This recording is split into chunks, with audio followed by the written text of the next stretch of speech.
I'm going to be speaking to Honorable Hon Ssemujju. He's the acting spokesperson of People's Front for Freedom, and he's a member of Parliament for Chira Municipality. And because of these two important offices, we'll be engaging on matters concerning PFF, but also matters in the House. Good morning to you, Honorable, and thank you for giving us this opportunity to speak to you. Good morning to NTV and to all of you who are watching and listening.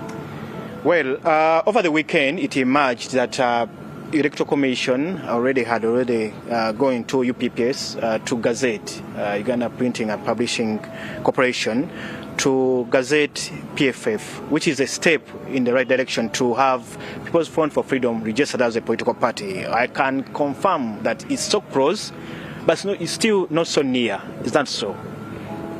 See, there are requirements under the Political Parties and Organizations Act. Requirements on the part of those who are seeking to register a political party. We started fulfilling those requirements in August, submission of a request to reserve a name, color, symbol, and a slogan.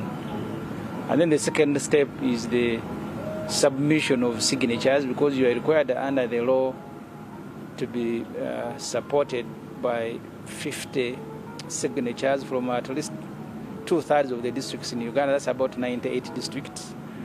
And then you're supposed to register a constitution as well. We did that. There has been a delay in between, and unnecessarily. The final stage is where we are now. So on our part, we are not required to submit anything anymore. What remains now is the work of the Electoral Commission, which they have done, and I want to thank them. I only hope that they had done this before, is to go through like final checks. The final checks are in the law. They are not part of the Electoral Commission. They are in the law. Publish a gazette, invite comments from the public, and then issue a certificate. So the Electoral Commission, despite the delay, have done their work, and I thank you guys at the Electoral Commission. I only hope that you will issue us our certificate this week, because you issued a timetable that is running, and we need to participate in elections. So we now have a notice of 14 days, started counting on Friday. So now 4 days have gone, 10 more days. We want the Electoral Commission to issue us a certificate. And because these things are in the law, you are not at the mercy of anyone. As long as you fulfill the obligation, then you must demand as of a right from the implementers to issue the certificate. We actually, even this morning, we are going to be convening a meeting of senior leaders at Katonga.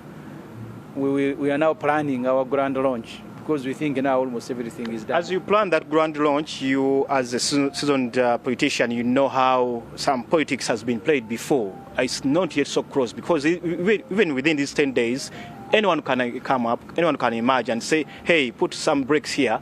PFF shouldn't be registered as a political party. You see, I have said, and I want to repeat, all of us subjecting ourselves to the jurisdiction of the Electoral Commission, including nominating as candidates.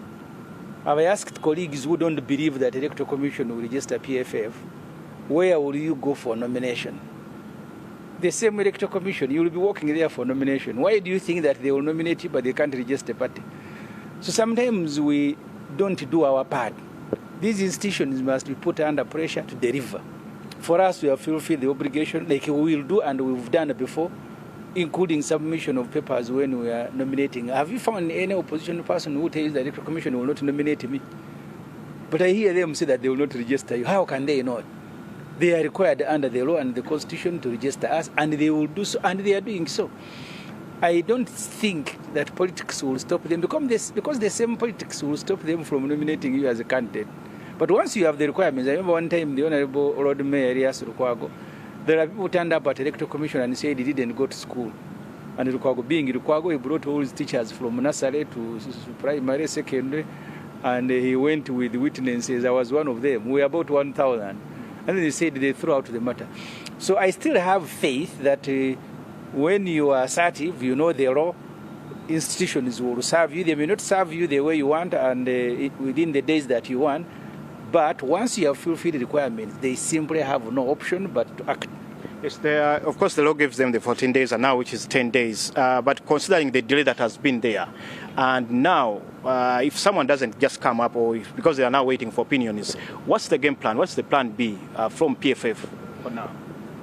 First, we had the options of procuring a political party like others have done, because there are about 27 of them that are registered. But we say, no, we cannot.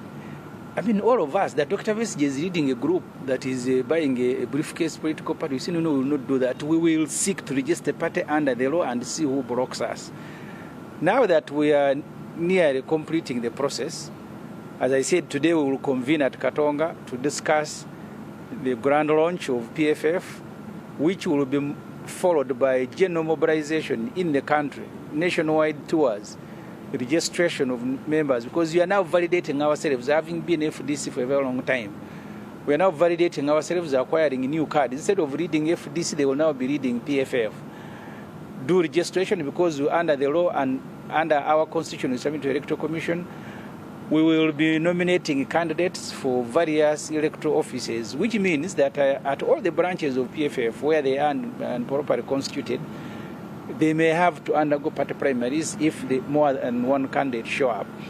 So these processes are going to follow, including watching the Electoral Commission, watching over them, because they are now displaying voters register. In my constituency, the registers for special interest groups, whose election is supposed to take place next month, are not there. But they continue running the program. And then there are other timelines within the Constitution and within the Political Parties and Organizations Act, within the electorals that we are supposed to engage with. So we are waiting for this to begin hitting the ground. Okay, when you talk about this strategic plan, I want to understand from the Electoral Commission or Committee of Honorable Michael Kabazguruka, what's the plan from PFF? Because we know what's happening with the NUP, where they do a selection of the Electoral Management Committee. How is it going to be played around in PFF? You see, we have a constitution we registered with the Electoral Commission that provides for internal elections. There will be internal elections to choose PFF leaders. We hope the time will allow us, because now all of us are in interim capacity. So we will look at the time remaining to organize the elections, but our desire is that we hold those internal elections first to set up the FD structures from village to national, to the National Delegates Conference, and then the same structures where they are at sub-county, at constituency, at district, they will be the ones, I want to repeat, they will be the ones selecting those candidates. Either if one candidate emerges, they will certify that candidate and send us a name. If there are more than one candidate showing up, there will be an election at that level. So, and I want to remind PFF members, do not come to Katonga for a ticket, because the tickets will not be issued here. You will subject yourself to the jurisdiction of a branch where you want to contest either as LOC1, LOC2, LOC3. That's how we'll do it. Okay. Yeah. I know you, as Honorable Ssemujju, Member of Parliament for Kira Municipality, you have already indicated that you are writing to the Parliament of Uganda, telling them that, you know what, you are leaving FDC, going to PFF. Once this is, of course, registered as a political party, are there also other members of Parliament who are doing the same, walking the same talk, like same line? It's difficult to speak for colleagues, but there are those with whom we have founded this party. The Honorable Kamara Nicholas of Kabale Municipality, the Honorable Naboth Namanya of Rubabo, the Honorable Mwijuchi of Buweju, the Honorable Muhindo, the Honorable Katushave, the Honorable Nyakato, Honorable Kabusu, the Honorable Beti Aol, but there are also others who do not want to subject themselves to uncertainty going through registration. I don't want to mention their name because they have not been active. Right. But as you do this, you know that in Parliament, in the corridors of power, in the corridors of Parliament, there is also another move. Tuesday is going to be another day that is going to be, we're waiting to see how the tempers, how the flow will be managed. We know that the return of the UPDF amendment bill will be on the floor of Parliament because, of course, we've seen the order paper, including the political parties and organizations amendment bill. Let's begin with the political parties and organizations amendment bill 2025. What are the views from PFF? The draft that I have seen Sixth, set up a new criteria for accessing the 35 billion shilling, which is a grant to political parties in the budget. That now you must be a member of the Inter-Party Dialogue. Inter-Party Dialogue itself is not a statutory institution. It was just a voluntary. I think the law now seeks to... Like a think tank. Yes, I think the intention now is to institutionalize it. Because when I was in FDC, we took a decision to exit IPOD, Inter-Party Dialogue, Inter-Party Organization for Dialogue, and I know NUPO has never been a member. Museveni was very angry. He came late, by the way, since its inception, more than 10 years ago. He has not been participating in IPOD. But when there was pressure, both domestic and international, that there must be dialogue in Uganda, then he said, no, but the Inter-Party Dialogue is there. Then he started appearing in Munyonyo. But as you know, Museveni, the first time he appeared, he was negotiating money with those who were in Munyonyo, not discussing issues affecting the country. So when that money came, it was subject... That's the meeting where DP also... DP and UPC and JEMA were there. So when that money came, they realized that there is a law called the Political Parties and Organizations Act that set up a formula who receives it and how much, because it is given according to your numerical strength in Parliament. So those who negotiated with Museveni didn't get a share that they thought they would get. I think now between them and Museveni, they have brought a law to put that in practice, that first you will be a member of IPOD to get the money. And then the formula will be as proposed when they are in Munyonyo. I am opposed as a person, not only to this law, but laws that are brought targeting particular individuals. Those must be brought in good faith to serve the country, not to serve those who are in power or to seek to disadvantage those who are competing against them. Is Honorable Nakut being used by anyone, any other forces? I raised these matters in Parliament. The first order paper came out when the promoters of the law were Honorable Akrol, he comes from Teso, and Honorable Asmani Wasalirwa. The Honorable Asmani Wasalirwa told me himself that I'm not part of that maneuver. The Honorable Akrol disappeared. I don't know, in 1 hour Nakuti had showed up and Mutembule that now they are the promoters. This is the first private members bill whose processing can be inherited within seconds. That these ones are about, because a private members bill means that some people have conceived the idea and they are pursuing it. So those we are told and clearly listed on the order paper being behind the bill said we are not behind it. So Nakut is just like a truck. They have just loaded. I'm not even sure that she understands the law or even the implication. It's like a truck. Today you can load the Kasasi Road, tomorrow you load the Goatse and you just drive. Because the truck will not ask. That's dishonoring your colleague in Parliament. I'm not dishonoring. I mean, she's dishonoring herself. That you can pick a bill whose preparation you don't participate in. And within 24 hours you have brought it back. You even have a certificate of financial implication to move it. A bill you did not initiate. So I think they are now just schooling her on the content of the bill. But as well, even tomorrow, we shall see again a second reading and a third reading of the UPDF Amendment Bill 2025. And of course, the stakes are so high as the opposition, as PFF, as Honorable Hon Ssemujju. This is coming before you tomorrow. First of all, let everybody watching NTV know that this law is brought not to cause discipline in the army, but to deal with the opposition and opponents of Mr. Museveni, because he cannot process them in normal courts the way he likes. That's why Dr. Wesige, tomorrow, he will be making 6 years on remand. 6 months on remand. At the beginning, Museveni said, you people demand for a quick trial. 6 months later, they haven't taken him to High Court for trial. They have no evidence.